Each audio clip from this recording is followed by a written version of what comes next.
Hello and welcome to Watch Crappens, a podcast about all that crap on Bravo that we just love to talk about. I'm Ben Mandelker, and joining me today is the wonderful and glorious Ronnie Karam. Hey, Ronnie, what's going on? Well, hello, Ben. Hi. We have a very special episode today. And first, by the way, let me mention patreon.com/watchforcrappens to watch us on video and catch our bonus episodes, all that great stuff, recaps of The White Lotus, Traitors, Love Island starting in June. Great stuff going on. But for today, we're very excited because we've been super into Below Deck Down Under. And one of our favorites on that show is the Chef Tzarina. And we are lucky enough to have her on the episode today. We have recorded an interview with her. And without further ado, let's get right into it, shall we? Let's do it. Everyone, please welcome to Watch for Crappens, the one and only the chef of Down Under, Tzarina. Hi, Tzarina. How are you? Hi, I'm good. Thank you for having me.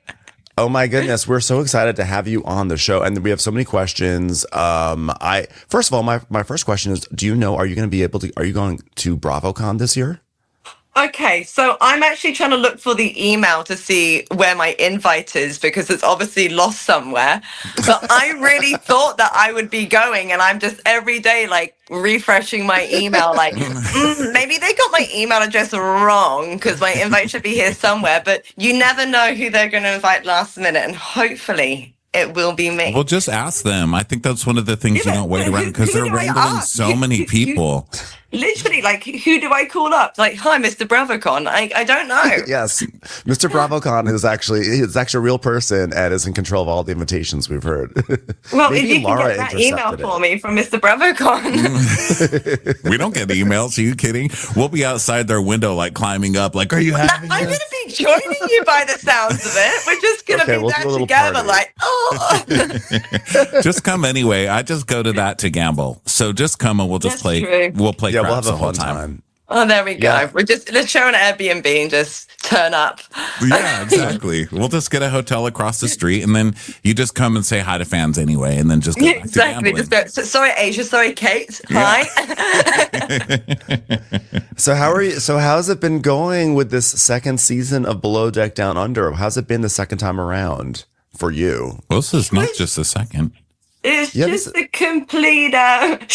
It was just a complete like opposite of my first experience, you know. Really? Yeah. It's like night and day, you know. In what way? I came out my first season just so happy and had these friendships and like no worries, and like Asia and I still talk together, talk to Margot, talk to everyone, you know, like Harry was coming to visit me all the time. To then this season, like it was just this like whirlwind of mayhem of just, I felt like it's just dicks are being chucked at my face every fucking day with everything from like the Weevils to the sous chef to, you know, Lara to everything to just, I was like, what the fuck is happening? I literally felt like I was pulling every single short straw this season. And also the rocking on that boat, like I am miserable the whole time because I'm just seasick constantly. Yeah. Like, well, in the last episode, they're showing a lot of the rocking becomes actually part of the storyline where people are barking and finally, stuff. Yeah, but they hadn't shown that the whole season, right? I don't feel like that was a big part of the season. No, I mean, it's because there's so much drama. Thank you to Enchante. But I just, there was no space for the rocking, but it was like that almost constantly. And I was just, you know, and I think also as well, like something that I've, like out of this season, like even though I had a sous chef, I actually had less time, and I was more focused on giving Alicia breaks so I would work harder because I just wanted to look after her so much. But I don't really think in the day or anything I had a break. I was just like 20 hours a day. Why did you have less time? I don't know. I think it was because the provisions getting them to the Seychelles from France, like the amount of paperwork that I was having, and then constant calls from the provisioners who do an incredible job, but they have no control of what happens in France. So like you create this whole menu, you get all excited, you get your order in, and then like it's always like the day before, oh, we couldn't get this, we couldn't get that. Right. And then so you're then suddenly recreating menus, and then every single night felt like ready, steady, cook, because you don't actually know what turns up because it's coming in from a flight from France. Oh my And- God. I'm surprised they didn't show that, actually. I guess there was just so much interpersonal drama that they didn't want Yeah, to I just focus think there's on, so like, much that kind of personal stuff. drama that's like boring, I guess. Well, But your season started off with that douchebag sous chef who was like, I'm going to go work somewhere else and be a star. And I heard that his next charter didn't last either that he went to. Do you know any gossip on that, dude? I Did he reach out to you? Did he ever reach out to you and be like, oh, sorry, I was a dick? none of that. But no, Facebook friends? Was he like, he- hey, I'm following you now? he's on his own path, and really like something I will give him credit for is that he is actually an incredible chef. He just needs to drop some ego, and in the future he could actually be something incredible. All right, good for him. Like Yeah. he really was good. Even like, I know he like messed up a few dishes and the octopus and stuff like that, but it's just the fact that every single chef makes mistakes, and you don't have to exaggerate it and point fingers like he always did. Like, he made a mistake, and I was like, shit happens. Yeah. But it's like this craving for perfection in a lot of people this season was really, it was very intense for this. I think it's new people on the screen as well with,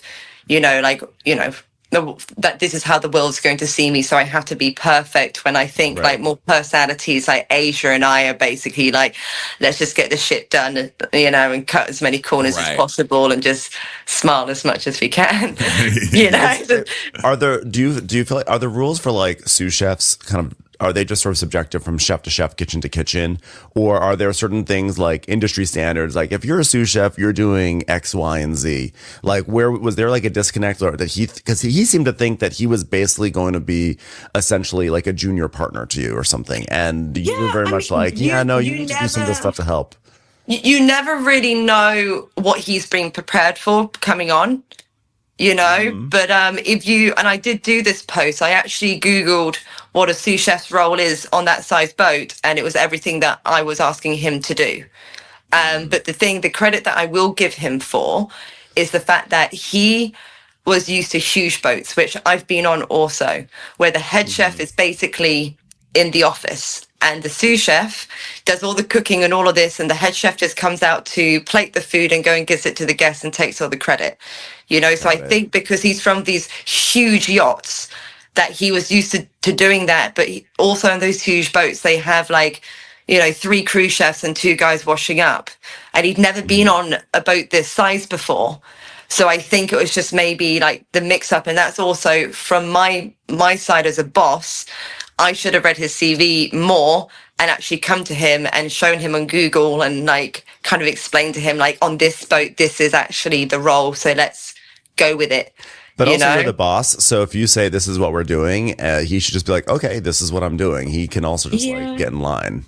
Yeah, I think for me, like when he left, it was like, it was, I feel like like when he left and also when Vianne left, it was almost like the season like started, because before that it was just a lot of, a lot of everything. A lot of male egos and a lot of toxic around. And suddenly when all the boys left, then it was just Harry and all the girls left on the beach on the day off together, Well, it was interesting to see once those guys left, because the first part of the season was so full of like male toxicity and like the male ego thing. And then the second part of the season moved over to women ego, like battling, like with Lara. It kind of moved to the women dynamic. And I was like, oh, this is different, because you don't often see that on the show, where it's 2 heads of department are both women and just trying to navigate around those feelings and stuff. Because a lot of the stuff that we saw this season on screen was feelings. It was like, well, this is what I felt like because of stuff that happened when I was younger. So it was, like this episode, you're talking a lot about how you're just triggered by Laura because of things that had happened when you were a kid. And then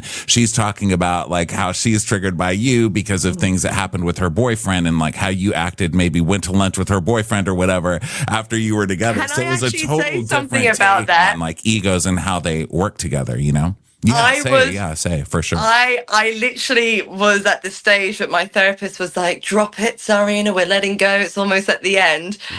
Lara's saying that on screen that I went to go and have lunch with her cheating boyfriend a month after they broke up.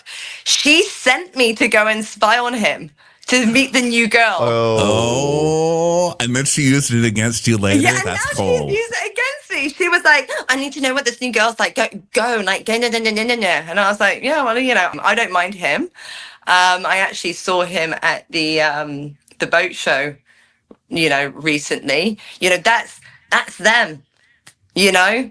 and also when we worked on the boat together, he was actually the only person that was nice to me.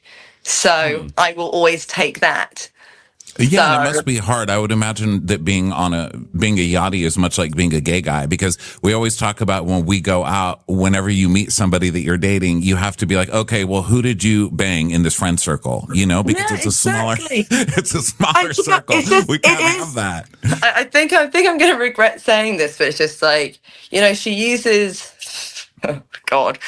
But yeah, it's just like, when I heard that, for me, I was just like, this guy, like, he wasn't nice to her. Like, I'm gonna 100% give her that. Like, he cheated on her all the time. She'll come running to my apartment and cry all the time. I'll always let her in, always hug her. Every time he's cheated on me again. I kept being like, break up with him.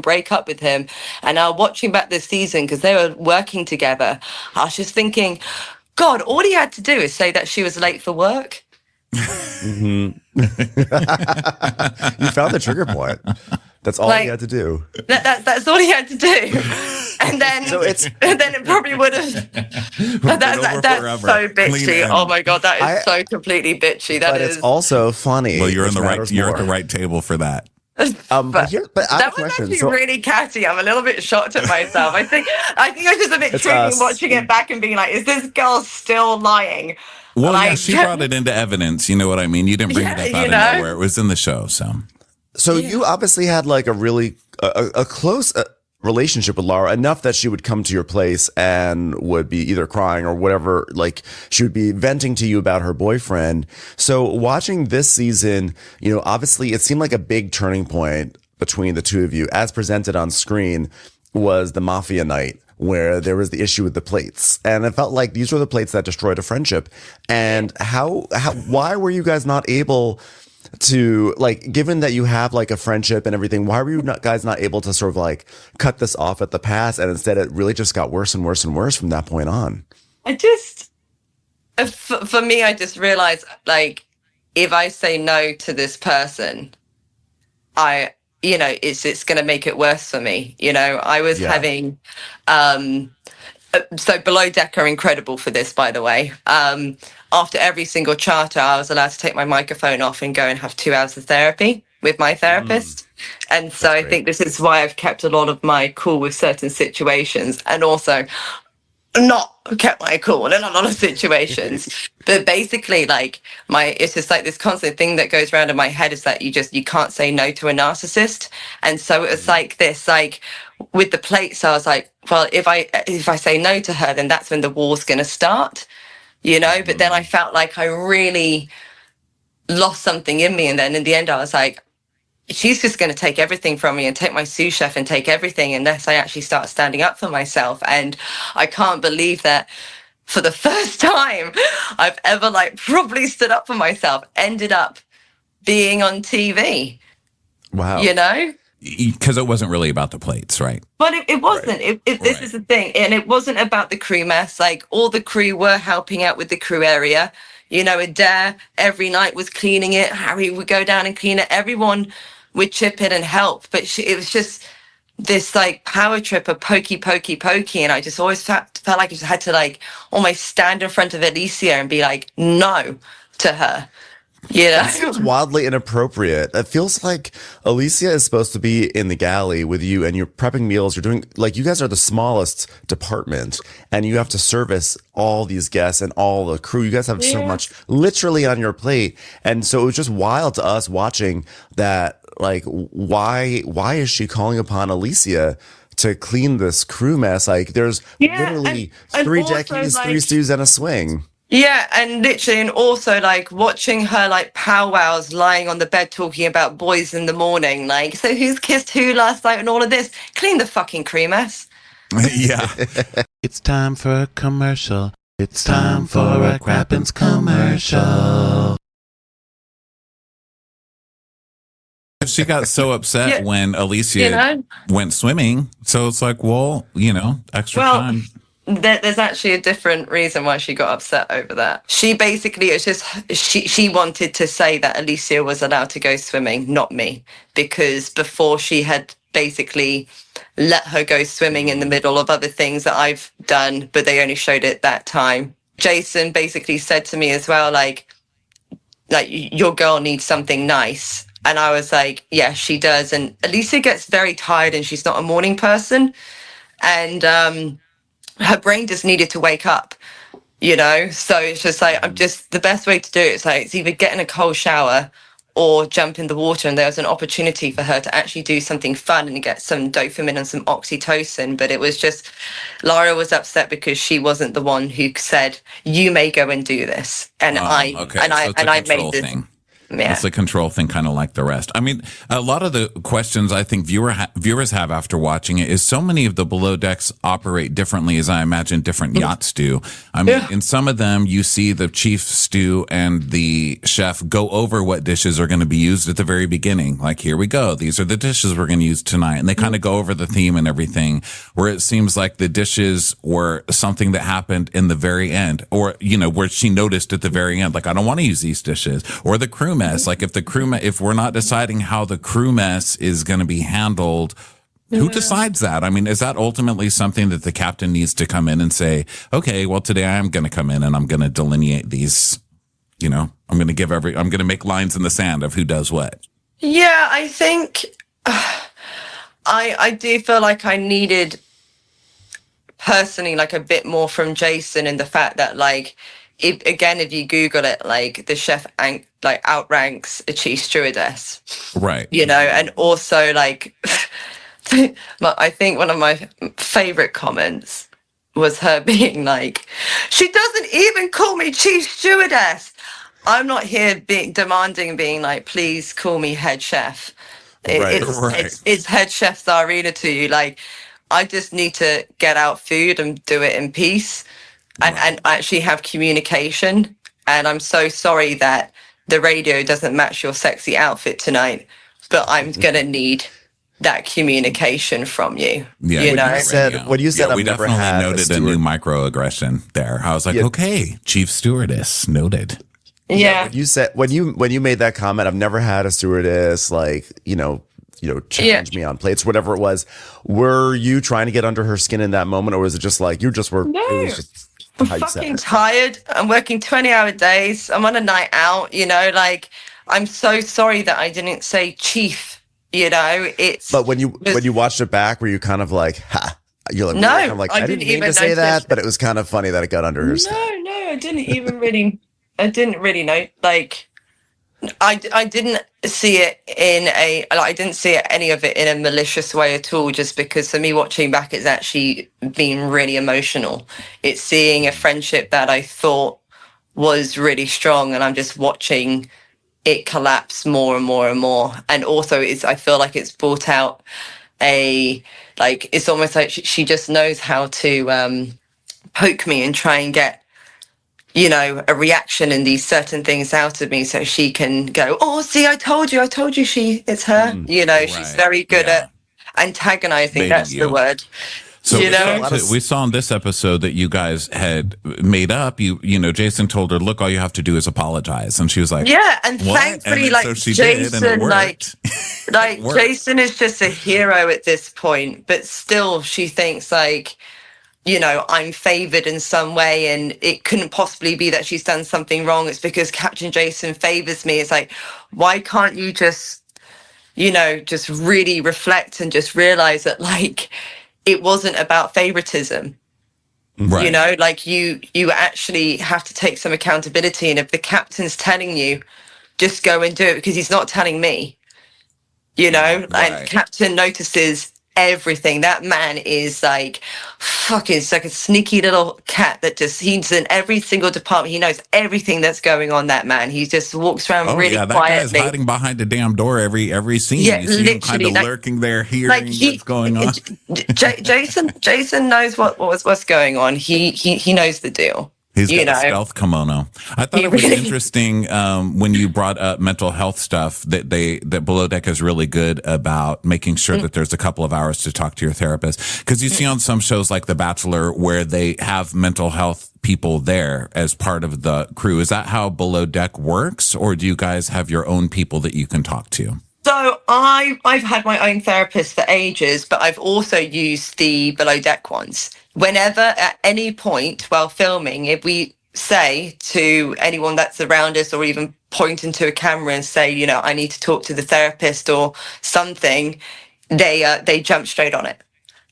It's obviously all for free through Bravo as well. Like, that's really great. The mental health side of it with Bravo is actually, compared to any other reality TV show, is incredible. And I've had sessions with their therapist before as well, and it's different to how my therapist is, because she's obviously known me for years and knows how my neurodivergent brain works and my ADHD and my patterns and stuff. So it was easier for me to personally, at the end of every charter, have my own personal therapist, because I would be like, I just fucking screamed at Lara, and she'd be like, okay, well, where was that from?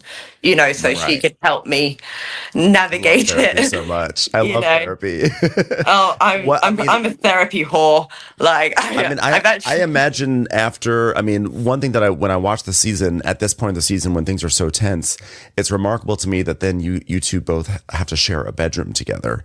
And, talk about, when you talk about therapy, I have to imagine, like, sitting there in that room with the person who's driving you nuts. How did you even deal with that? I don't know if I could. She actually tried to kick me out a few times and move Brie in. But I kept saying, like, if you want to move, you have to do it. Like, I'm too busy. Like, if you need to move all your stuff and do your thing, then you do it. But yeah, no, she constantly just wanted to bunk with Brie. Like, I think that was literally from like Charter 2. Wow. Yeah. And what were there things, going back to what you talked about with the plates, you said, like, you don't want to say no to a narcissist. So that implies that leading up to that plate moment, there were things that were happening between you two that clearly brought you to a place like, oh God, like this lady's a narcissist, or at least she's a pain in my ass. And we saw hints of it. But was there more than was portrayed in the show that was maybe sidelined because of all the Vion drama? Mm-hmm. It was a lot of comments, mocking, putting me down from day one, which I just wasn't even expecting. It was like night and day from the phone call we had before stepping on board of, we're going to be girls, we're going to lift each other up, I love you so much, to as soon as I go up to her like, yo, sexy mum, and she looks at me like I'm an absolute freaking weirdo. And I was like, fuck. Wow. Like, something just... Yeah, the TV effect take place. Yeah, to be honest, actually, I didn't think of that. It could be about cameras and having to look and act a certain way. It's a lot of it is from watching so many Housewives shows, because we cover so much Bravo, and a lot of that happens on Housewives, where someone they'll recommend their friend for a show. Did you recommend her for the show? Yeah, yes, I did. So she's still in denial about this, but again, like, I had the receipts. Well, and it makes sense. You were on the same boat, and then she ended up on TV. So, yeah. So basically, they wanted her for other franchises, and she kept being like, oh, I don't know. Then she called me up, I think about 6 months before, being like, are you doing Down Under? Because I will only do Below Deck if I'm with you. And I was like, and I do that. There was someone else that was going to be the chief stewardess, and And she denies this, that I literally basically convinced them and begged them that Lara would be the better option. And Wow. I've never regretted anything more. But actually, no, actually, that my therapist will hate me for saying that, because you never know who the other person would have been. Right, that's true. It could have been a monster. The world works in its certain ways, and what I've got and realized out of this season is so much learning, and so I think with, the therapy has helped so much. I understanding what toxic behaviors are. And actually this whole season, watching it back now, I'm studying therapy. I'm watching it almost like a documentary, And are you seeing any stuff that makes you look at her differently? Like when you see how she's talking about her feelings being hurt or whatever, and her confessionals, or I saw she did I think it was a TikTok or an Instagram live or something where she was saying, I know you guys have just watched this episode and all the haters are out in full force. And she didn't really say sorry or anything. I guess it was just a bad episode for her. And she was coming out basically saying like, it hurts, when you guys are coming after me and stuff. And I would imagine that would be hard having the whole world reacting to you or calling you an asshole. I feel absolutely terrible for her and the hate that she's getting. Like, there's no person in the world that should ever get death threats. And this is why I went on my social media and was literally like, people need to calm the fuck down. It's a TV show. Like, we can laugh about it, we can make jokes and stuff, but the difference is at the beginning of everything of Anthony and everyone saying that I was a shit chef, I was getting death threats and all of this, but I wasn't going on my social media and crying about it, and all she was doing is putting more fire like on the flame on her social media, like, the Tzarina's always been like this, and but when it's the other way around, no, you stop it. You stop the bullying. Well, if she feels like you've always been like that, then why do you think that she would want to come on the same season as you? Do you think that she felt like she would have a built-in, I don't know, adversary? I don't know.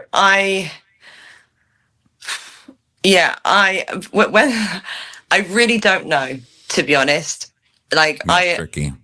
For me, it's really tricky because I feel like I am so proud of myself for being neurodivergent, dyslexic, ADHD, and all of this, and I managed to do something as incredible as Below Deck and support those people and get myself out there and build myself a platform where I'm at a stage where I can actually begin to help other people to then introduce her into my world, which took me so much in my career to get to that stage, to have the honor of being invited to Below Deck, to then be treated like that. I think that for me was just like the biggest stab in the back for me. It's like, I let you in my world and I put you on a platform from day one. I put you right up there on that platform and told everyone how incredible you were. Messaging Captain Jason, you've got an incredible cheese stew this season, all the production, this is going to be great. This is going to be great. To turn around and get that. Yeah, what I was going to say earlier, speaking of ADD, is when we watch housewife shows, a lot of times you'll see women bring their friends in and get them on the show, and then the first thing they do, like within 2 or 3 weeks, is turn on the friend, on camera. And it's a weird phenomenon that happens when the camera turns on, where I think it seems like people feel the need for that drama and just go for the most comfortable way to get the drama. Yeah, I was wondering if it's the same. I have no idea. I think that maybe the boat was really difficult. The lift didn't work. I think the pressure of all the cameras and everything, I think it must have been really, really hard for Lara and her personality type to be around that and not be able to show how perfect she was and actually have control. Her last captain literally let her have control of the whole boat, and she's always been Queen Bee, and suddenly there's 2 people in the way, which is Jason and I, and she's never had that. Yeah. It must have been really difficult on those stairs every day, the heat, the stairs. Oh, my God. I actually have a pressing question about this, about the air conditioning. Did you guys have air conditioning on that boat? No, I had no air conditioning in the galley. Because it's like all season long, we're seeing you guys sweat, but it's like not just outside; it's inside. Was it just was and air conditioning people for the guests? Or and the shit I've got for people being like, oh my god, you're not wearing shoes, you're in shorts in the kitchen. It's like, I have no air conditioning and I'm in a stainless steel fucking prison. Like, my feet were so swollen I couldn't get them in to my shoes. Like, you think I want to wear shorts and be barefoot in a kitchen? Like, it was horrendous. Horrendous. Do they not have air conditioning for the guests as well, or is it just like for staff they didn't? Some of the guest cabins, I think, actually, I don't know if it's this episode or the one before, Dare makes a funny comment about being in a guest cabin. She's like, oh my God, there's actually air conditioning in here and my nipples are hard, because I think it was just a shock that there was a place on the boat that was actually cool. Yeah, this is like one of the sweatiest seasons we've ever seen. So I guess my one of my last questions here for you is, for you and Lara, is this kind of the end of the road for you, or is it a situation where it's like, oh, we don't work well together, but we can be friends out of the boat? But it sort of sounds like this is it. Well, to tell the truth, when things started going sour for her after I took all the hits at the first half of the season, I actually sent her a message and reached out with an olive branch. And, we don't need to go head to head. We can show the public that, we can, do this. Like, well, that was my olive branch. It's interesting because I'm always wondering what happens while you guys are waiting for the season to air, because it takes a while. And then as it airs, it's all brought up again. Everyone's scared of her. She's, we had it on our old boats. Even when Adair did her post a few days ago, she said something bad about, something about the crew mess, and Adair was like, I actually clean that crew mess all the time. And she's like, I'm sorry, Lara, at the end. Whoa. Wow. So that's why it's interesting that control would last so long after the season even wraps. Yeah. I mean, what are you doing to people? That is wild. Yeah, that's wild. I don't like that. Wow. Yeah. Well, I'm glad that you've managed to emerge from this boat without being totally traumatized. To be honest, I'm actually, like I said, like, with studying therapy and, understanding limits and boundaries, it's been a huge learning curve. And, I really thought I was going to regret this season, but now I've got to such a good stage with all these last few episodes. I've actually been howling with laughter through them. How ridiculous it is. 2 full-grown ass women at it over fucking plates and shit. Like, who fucking does that? We love it. Who gives a We shit? love it. Like, Below Deck Classic, though. I mean, Below Deck is so popular because people like to watch people argue about, like, who mopped. It's my favorite thing ever. Like, we'll get really upset about it. It's like, she didn't clean that room right. I know. Go up in arms. But no, I will say, though, like, everything with Lara and everything, like, that boat was difficult and she did do the best that she could. It was a hard boat. It really, really was. And that's going to cause extra stress and tension and all of that. But yeah, I guess, like, when it comes to people from the past on Below Deck, so far we've had Joao and Lara, and so far we haven't had a great resolve with either of them. But my question to you is, as we wrap this up, since you are a chef and we both love to cook, I would love to know what your favorite stuff is to cook on a yacht. On a yacht? Yes. Or actually off a yacht. Like, what do you like to cook? Yeah, I'd like to know. I mean, like, everything at home and everything with my private clients is all gut health. I'm known as, like, the gut health queen. I clear people's guts out. So that's what I specialize in, I guess. Kimchi. Oh my God, my parents have banned me from making kimchi. But no, on boats, I actually really do enjoy making sushi because it's something that I feel like you can make really, really beautiful. Yeah. Cool. Well, this has been great chatting with you. Yeah, so nice. Yeah, I hope it wasn't too bitchy. I feel like... Are you kidding? You're on Watch What Crappens.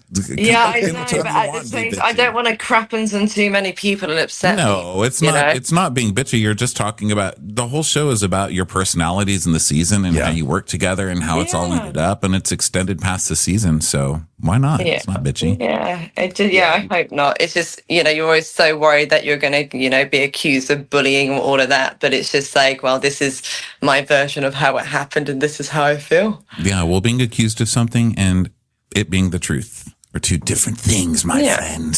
Thank you so much for being here. Thank you so much for having me. So open. Yeah, it's great seeing you. The ADHD open book. I can't help it. We I love hope it. we get to hang out at a slot machine in Vegas. We'll meet you somewhere.